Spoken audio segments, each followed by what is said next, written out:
Friends చూస్తున్నారు కదా, ఇందాక పడ్డ వర్షానికి ఇలా నీళ్లు పొలాల నుంచి వాగులు వంకలు వాగులోకి ఇలా పరుగులు పెడుతున్నాయి. చూడండి మీరే, చూసి లైక్ కొట్టండి ఫ్రెండ్స్.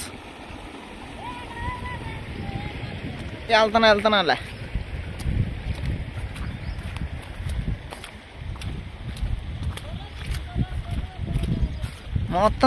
మొత్తం చూపెడతా. చూడండి, సీరియల్కి వర్షం పడడంతో నేల మొత్తం చీదరగా ఉండడంతో ఇవి తిండి తినకుండా ఎలా పరుగులు పెడుతున్నాయి ఈ గోర్లు. ఏడు వరకు అయినా చూడండి ఒకటేసారి. మేము ఎంత మొత్తుకున్నా మా మాట అయినా ఈ టైంలో.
చూడండి ఫ్రెండ్స్, అక్కడి నుంచి వచ్చిన నీళ్ళు మొత్తం ఇక్కడ నుంచి ఇలా కలవకుండా ఆ గవర్నమెంట్ ఫారెస్ట్ నుంచి అవతల చిన్న గుంట ఉంది, దాంట్లోకి వెళ్తుంది.